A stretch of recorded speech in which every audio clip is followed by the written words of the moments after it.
marrëveshja në fushën e sigurisë mes Kosovës, Shqipërisë dhe Kroacisë ka ngjallur një debat të madh rajonal, po kjo marrëveshje duket e rëndësishme në fushën e sigurisë për këto shtete edhe në bashkëpunim edhe me aleatët tanë të rëndësishëm, Shtetet e Bashkuara të Amerikës dhe NATO-n. Për diskutuar për këto çështje të tjera, kemi ftuar një intervistë zëvendësministrin e Mbrojtjes, zotin Shëmsi Sylla. Zoti Sylla, faleminderit se jeni dy senen. Mirë erdhën në Ministrinë e Mbrojtjes. Zoti Sylla, çfarë rëndësie ka në aspektin e sigurisë kjo marrëveshje për Kosovën e konkretisht për forcat e armatosura të Kosovës? E një rëndësie të veçantë.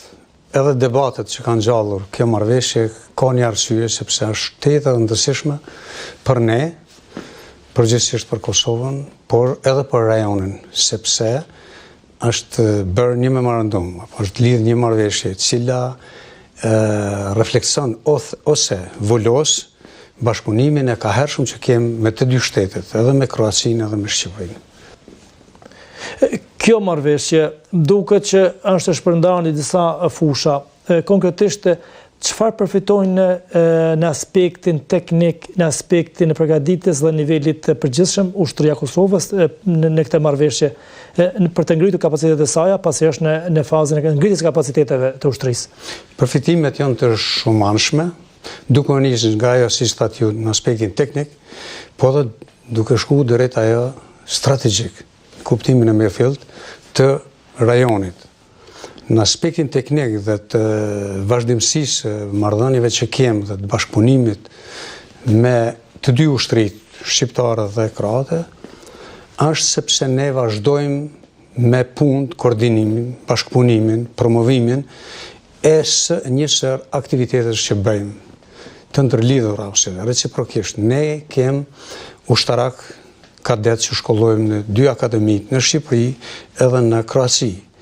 Ne bëjmë edhe punë të shumta në koordinim të gjithë strategjisë në një bashkëpunim të thellë me standardet NATO-s, duke marrë parasysh se dy shtetet janë në NATO dhe ne kemi nevojë që të kemi bashkëpunim në këtë fushë në mënyrë që të arrijmë synimin tonë.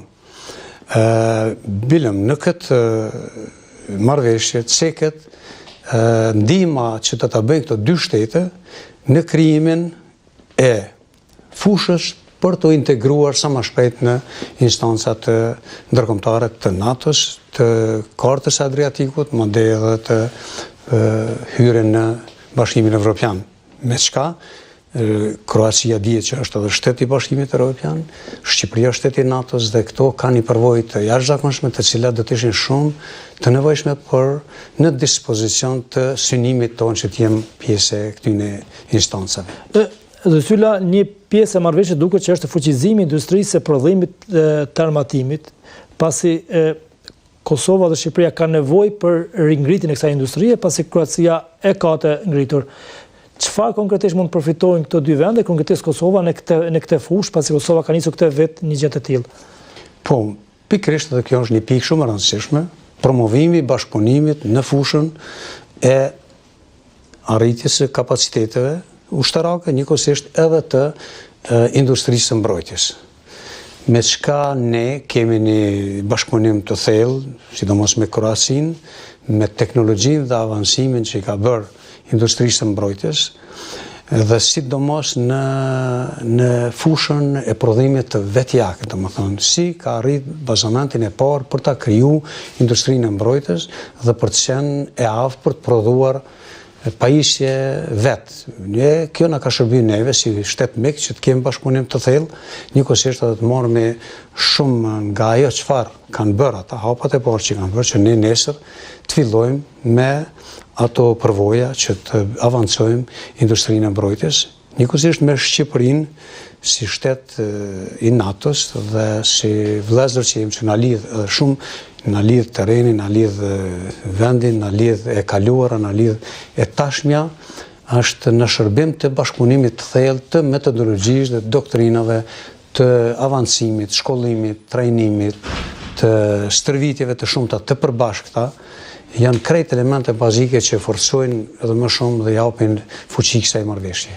Kjo aleancë që është formuar në këtë blok, a e parandalon rreziqet që vijnë nga agresori verior që kemi në Serbinë, pasi ne jemi dëshmitar që vendi jonë gjatë viteve të fundit është atakuar me dy sulme të rëndësishme, me sulme të rrezikshme terroriste ndaj vendit tonë. A e forcon kjo sigurinë edhe është një farë lloj përgjigje ndaj këtyre kërcënimeve? Gjithsesi, siç e tha dhe ministri ynë, nuk po bëjmë aleancë as marrëveshje me askënd në